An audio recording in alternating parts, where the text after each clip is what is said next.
Hoje, no programa Reprodução Assistida em Foco, o IPJ apresenta adenomiose.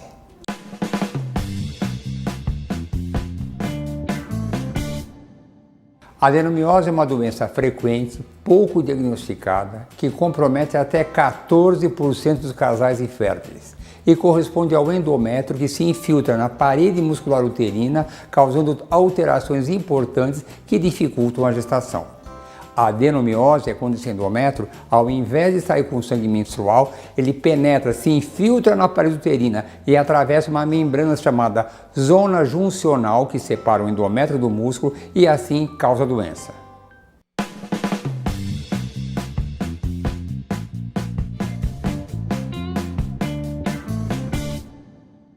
A adenomiose compromete, na maioria das vezes, mulheres ao redor dos 40 anos. E muitas vezes também pode ser completamente assintomática, a mulher não sentir absolutamente nada.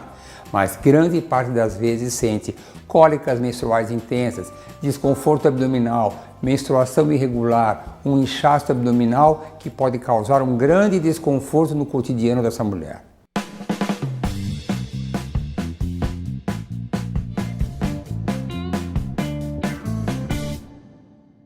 A adenomiose prejudica o transporte do espermatozoide através das trompas, interfere na vascularização uterina, causa alterações funcionais e estruturais na musculatura uterina também, e além do mais pode causar parto prematuro, abortamentos e um aumento hormonal do estrogênio, que é um causador da infertilidade.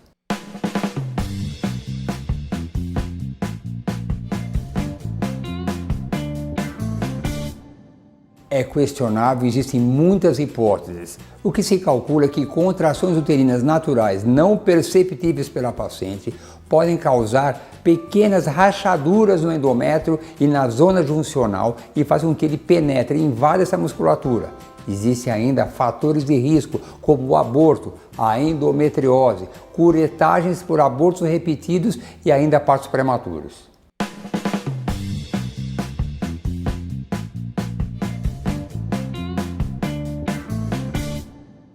Pode ser totalmente assintomático. A mulher pode não sentir absolutamente nada, mas em grande parte das vezes sente cólica, hemorragia, dor pélvica, dor no ato sexual, sintomas esses muito semelhantes à endometriose.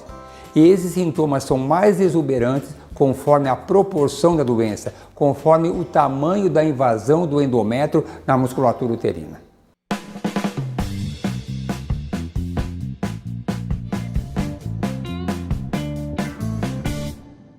Existem exames importantes para esse diagnóstico. Os dois exames mais importantes são a ressonância magnética e o ultrassom com preparo intestinal.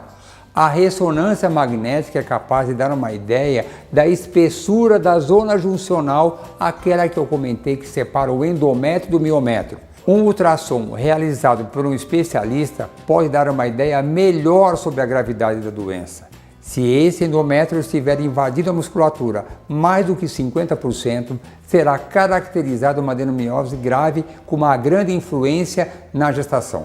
Outros exames, como a tomografia, a histeroscopia e a histerosalpingografia, podem ajudar o diagnóstico, mas não são tão específicos como a ressonância magnética e o ultrassom.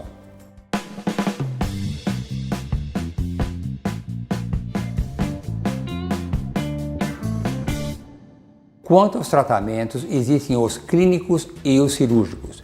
Os clínicos são com medicamentos, e os mais importantes são os análogos do GnRH e o dildeslevogenistrel, conhecido como Mirena.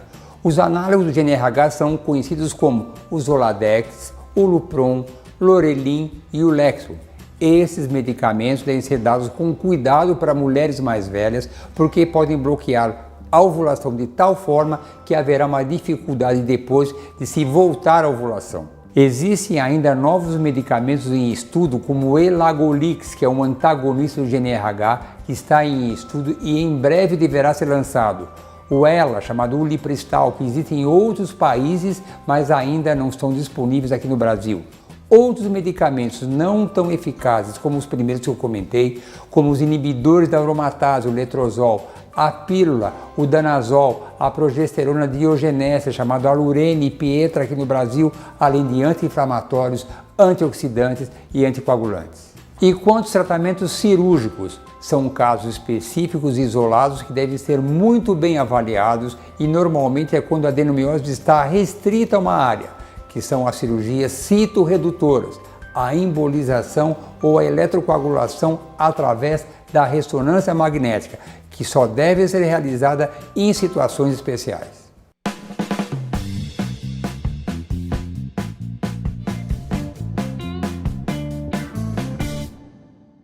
Enfim, o maior desafio da adenomiose é nos tratamentos de fertilização assistida. E a conclusão é, se houver um comprometimento da musculatura pelo ultrassom superior a 50%, ou se a zona juncional, aquela que separa o endométrio da musculatura, tiver uma espessura superior a 12 milímetros, esta paciente deverá criteriosamente ser tratada. E como deve ser realizado o tratamento? Primeiro se realiza a coleta dos óvulos, que serão congelados ou fertilizados e congelados em forma de embrião. Após essa fertilização e vitrificação, deverá ser feito um tratamento que deverá durar de 3 a 6 meses e só depois deverá se realizar a transferência dos embriões.